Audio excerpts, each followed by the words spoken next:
আসসালামু আলাইকুম। মালিহা হোসাইন আমন্ত্রণ জানাচ্ছি এনটিভির মধ্যাহ্নের খবরে। জুলাই আগস্ট হত্যায় মানবতাবিরোধী অপরাধের মামলায় শেখ হাসিনা সহ ৩ জনের বিরুদ্ধে তৃতীয় দিনে যুক্তিতর্ক উপস্থাপন করছে প্রসিকিউশন। এর আগে ২ দিন চিফ প্রসিকিউটর তাজুল ইসলাম যুক্তি উপস্থাপন করেন। যুক্তিতে তিনি বলেন, আওয়ামী লীগ সরকারের গুম, খুন, নির্বাচনী ব্যবস্থা ভেঙে দেয়া এবং গণতন্ত্র নস্যাতের কারণেই জুলাই অভ্যুত্থান হয়েছে। এদিকে আন্তর্জাতিক অপরাধ ট্রাইব্যুনাল ২-এ কুষ্টিয়ায় ৩ জনকে হত্যাসহ ৮টি অভিযোগে জাসদ সভাপতি হাসানুল হক ইনুর বিরুদ্ধে অভিযোগ গঠনের শুনানি হয়। আসামি পক্ষের আবেদনের প্রেক্ষিতে এই মামলার পরবর্তী শুনানি ২৩ অক্টোবর পর্যন্ত মুলতবি করেছে ট্রাইব্যুনাল। এর আগে গত ২৫ সেপ্টেম্বর ইনুর বিরুদ্ধে অভিযোগ আমল নেয় ট্রাইব্যুনাল। এর আগে সকালে অভিযোগ গঠনের শুনানির জন্য ইনুকে ট্রাইব্যুনালে হাজির করা হয়। ট্রাইব্যুনালের সামনে আছেন আমাদের স্পেশাল করেসপন্ডেন্ট হাসান জাবেদ। সরাসরি চলে যাচ্ছে তার কাছে। জাবেদ, মানবতা বিরোধী অপরাধ মামলায় ট্রাইব্যুনালের কার্যক্রম নিয়ে কি খবর রয়েছে আপনার কাছে, জানাবেন।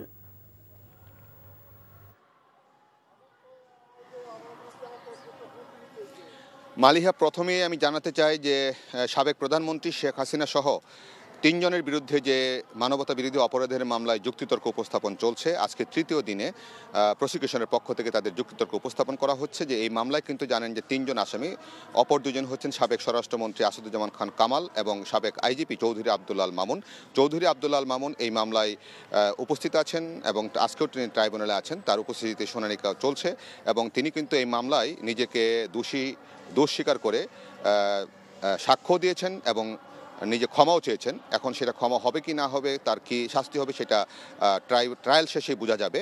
এবং গত ২ দিনে কিন্তু প্রসিকিউশন আওয়ামী লীগের গত ১৫ বছরের শাসনামল, আওয়ামী লীগের প্রতিষ্ঠা এবং ৭৪-এর দুর্ভিক্ষ থেকে শুরু করে এই পর্যন্ত যত কার্যকলাপ আওয়ামী লীগের মাধ্যমে হয়েছে, গুম, খুন, নির্যাতন, অপহরণ, নির্বাচনী ব্যবস্থা ধ্বংস, গণতন্ত্র নস্যাৎ এবং আয়নাঘর সহ যা যা অভিযোগ আছে সেসব অভিযোগের বর্ণনা দেন। কিভাবে গুম করে মানুষকে হত্যা করা হতো, কিভাবে হত্যা শেষে পানিতে ফেলে দেওয়া হতো, কিভাবে হত্যা করে মানুষকে ট্রেন লাইনে চাপা দিয়ে ক্ষতবিক্ষত করা হতো যাতে আর খুঁজে না পাওয়া যায়।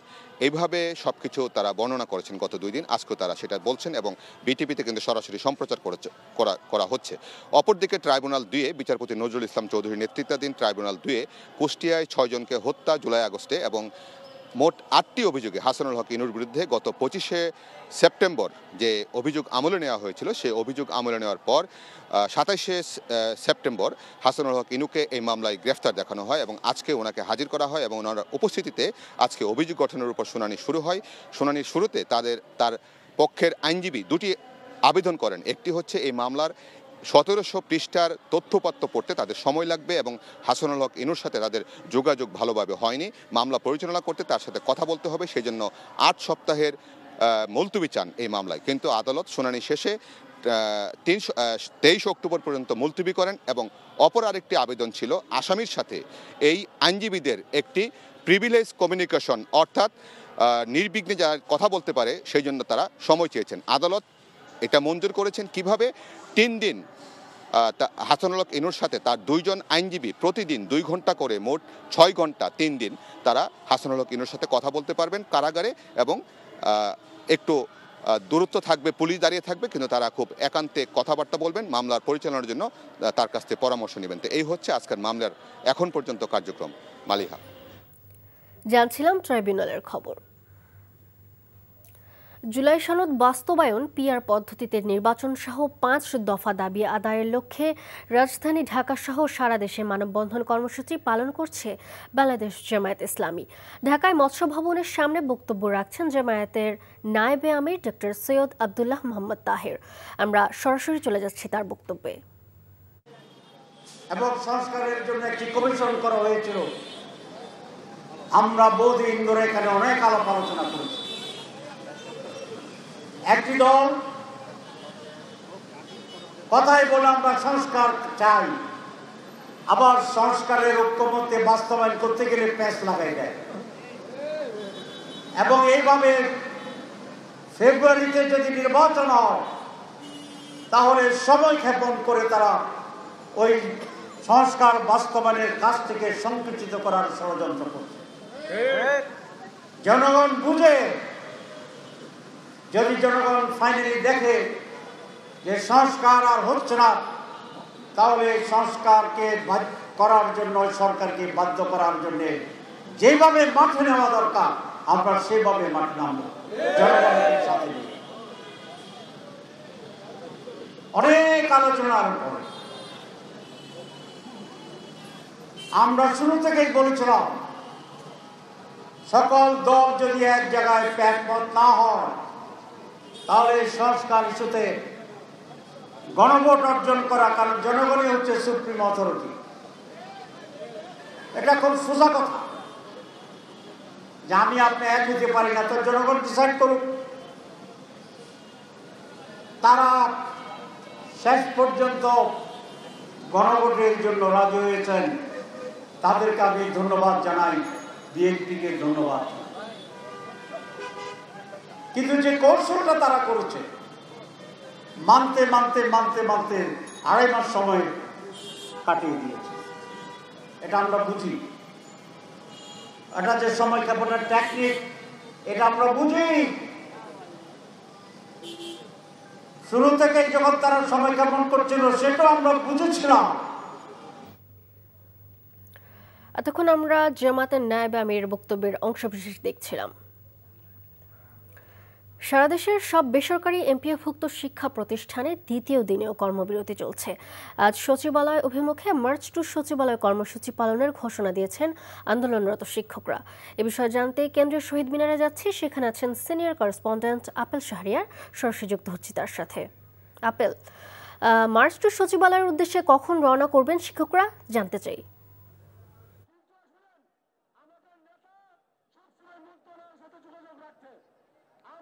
কয়েক হাজার শিক্ষক এবং কর্মচারীরা এখন কেন্দ্রীয় শহীদ মিনারে অবস্থান করছে।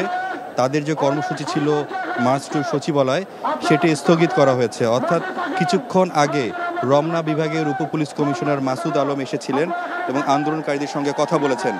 তিনি যে বার্তাটা নিয়ে এখানে এসেছেন, সরকার খুব আন্তরিক এবং চেষ্টা করছেন তাদের যে দাবিগুলো, 3টি যে দাবি তারা করেছেন সেটি বাস্তবায়নের জন্য কিছুটা সময় চেয়েছেন। বলা হয়েছে আজকে রাতে না হলেও আগামীকাল প্রজ্ঞাপন দেওয়া হবে। যেহেতু একটু সময় চাওয়া হয়েছে, কিছুক্ষণ আগেও আমরা মাইকে শুনলাম যে যারা আন্দোলনকারীরা রয়েছেন তাদেরকে মাইকে বলা হলো যে আমরা এখন সেটি স্থগিত করেছি, আমরা এখন সচিবালয়ের দিকে যাব না, এই কেন্দ্রীয় শহীদ মিনারে আমরা অবস্থান করব। যেহেতু সরকার থেকে ইতিবাচকভাবে সাড়া দিয়েছে, তারা বলছেন যে তারা জিনিসটাকে ভালোভাবেই দেখছেন এবং তাদের প্রজ্ঞাপনগুলো অবশ্যই দেওয়া হবে।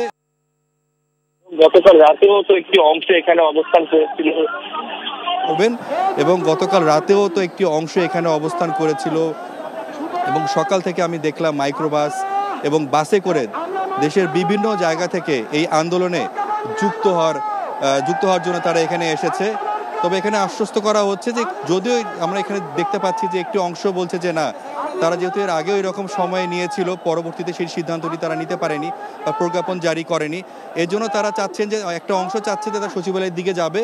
তবে এখানে অনুরোধ করা হচ্ছে যে না, যেহেতু একটি সরকার থেকে যেহেতু একটু বার্তা দেওয়া হয়েছে, তারা একটু সময় নেবেন। জানছিলাম শিক্ষকদের আন্দোলনের খবর।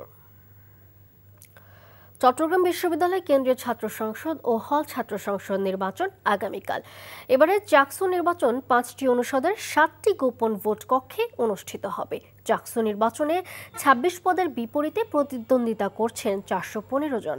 আগামী সকাল 9টা থেকে বিকেল 4টা পর্যন্ত একযোগে ভোট গ্রহণ অনুষ্ঠিত হবে। নির্বাচনের সকল প্রস্তুতি সম্পন্ন করেছে প্রশাসন। এই মুহূর্তে চট্টগ্রাম বিশ্ববিদ্যালয়ে আছেন স্পেশাল করেসপন্ডেন্ট শামসুল হক হায়দারি। সরাসরি চলে যাচ্ছি তার কাছে। হায়দার, কাল তো ভোট গ্রহণ হচ্ছে, তাহলে প্রস্তুতি কেমন দেখতে পাচ্ছেন এই মুহূর্তে? হ্যাঁ মালিহা, আমি আছি এখন চাকসু ভবনের সামনে। কিছুক্ষণ আগে আমরা প্রধান নির্বাচন কমিশনার প্রফেসর ডক্টর মনিরুদ্দিনের সাথে কথা বলেছি।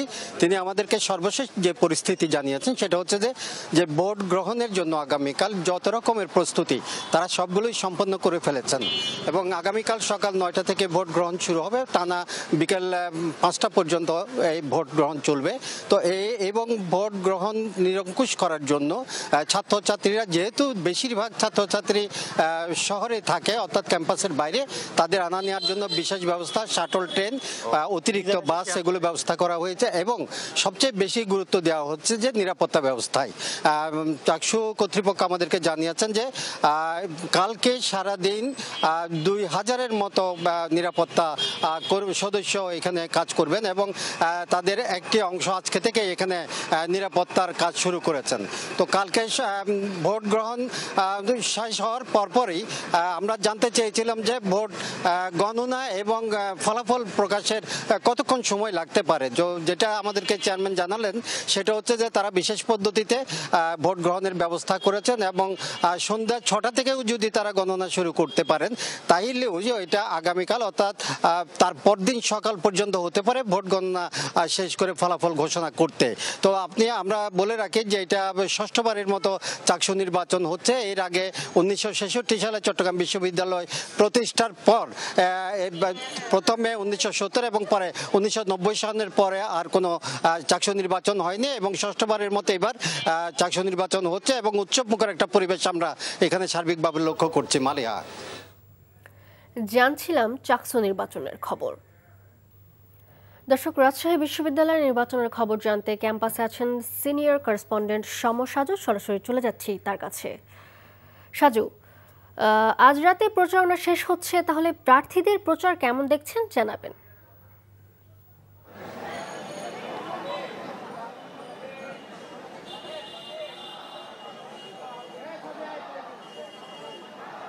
মালিহা, আমি এই মুহূর্তে রয়েছি রাজশাহী বিশ্ববিদ্যালয় কেন্দ্রীয় লাইব্রেরির পিছনে যে পরিবহন মার্কেট, সে পরিবহন মার্কেটে রয়েছি এবং আমি কিছুক্ষণ আগ থেকে এখানে এসে যেটা দেখেছি, যেহেতু আজকে প্রচারণার শেষ দিন, আজকে মধ্যরাত 12টা পর্যন্ত প্রার্থীরা প্রচারণা চালাতে পারবে। আমরা এখানে দেখেছি প্রধান দুটি দল, ছাত্র দল এবং ছাত্র শিবিরের যে ভিপি প্রার্থী, জিএস প্রার্থী থেকে শুরু করে অন্যান্য যারা, তারা সবাই এখানে সমবেত হয়েছেন এবং আমরা যেটা সৌহার্দ্যপূর্ণ একটা পরিবেশ দেখেছি যে ছাত্র শিবির এবং ছাত্র দলের ভিপি প্রার্থী তারা একে অপরের সঙ্গে কোলাকুলি করেছে, তারা একে অপরের কুশল বিনিময় করছে। তারা দুজনেই আশাবাদী ব্যক্ত করছে যে আগামী 16ই অক্টোবর যে নির্বাচনটা অনুষ্ঠিত হতে যাচ্ছে সেই নির্বাচন পুরোপুরি শান্তিপূর্ণ পরিবেশে হবে, সৌহার্দ্যপূর্ণ পরিবেশে হবে এবং সব শিক্ষার্থীরা যেন এই নির্বাচনে ভোট দিতে আসে সেই আহ্বান জানাচ্ছেন উভয় দলের প্রার্থীরা। আর আমরা যদি ভোটারদের একটু কথা বলতে চাই, ভোটারদের সঙ্গে আমরা কথা বলছি। ভোটাররা বলছে যে বিভিন্ন দল যে তাদের ইশতেহার দিয়েছে সেই ইশতেহারগুলো বিবেচনা করে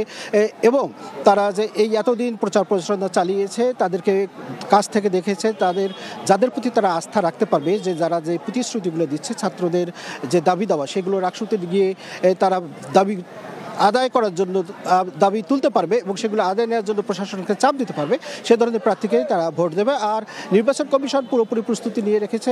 17টি যে ভোট কেন্দ্র স্থাপন করা হয়েছে সেগুলোতে বুথ স্থাপনের কাজ চলছে। নির্বাচন কমিশনের আইন শৃঙ্খলা রক্ষাকারী বাহিনীর সঙ্গেও এরই মধ্যে বৈঠক করেছে এবং আইন শৃঙ্খলা রক্ষাকারী বাহিনীর পক্ষ থেকে বলা হয়েছে নির্বাচন সার্বিকভাবে সুষ্ঠু করার জন্য 2000 পুলিশের পাশাপাশি 12 প্লাটুন র্যাব এবং 6 প্লাটুন বিজিবি মোতায়েন করা থাকবে।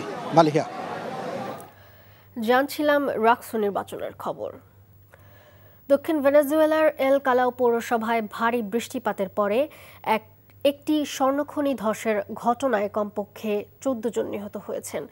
সোমবার দেশটির জরুরি বিভাগের কর্মকর্তারাই তথ্য নিশ্চিত করেছেন। ন্যাশনাল রিস্ক সিস্টেমের দলগুলো জানিয়েছে উদ্ধার কাজ চলছে এবং 3টি আলাদা শ্যাফট থেকে মরদেহগুলো উদ্ধার করা হয়েছে। জরুরি বিভাগের কর্মকর্তারা সামাজিক যোগাযোগ মাধ্যমে এক পোস্টে বলেন, কাজের প্রথম ধাপ হলো ওই এলাকার সব শ্যাফট থেকে পানি পাম্প করে বের করে পানির স্তর কমানো। এরপর উদ্ধার অভিযান পর্যবেক্ষণ করা হবে। এই ছিল মধ্যাহ্নের খবরে। এই খবরের ভিডিও সহ আপডেট জানতে ভিজিট করুন NTV অনলাইন www.ntvbd.com। এছাড়াও এনটিভির জনপ্রিয় সব অনুষ্ঠান ও খবরের আপডেট জানতে ভিজিট করুন আমাদের ইউটিউব ও ভেরিফাইড ফেসবুক পেজ। 2টায় দুপুরের খবর দেখার আমন্ত্রণ রইল। সবাইকে ধন্যবাদ।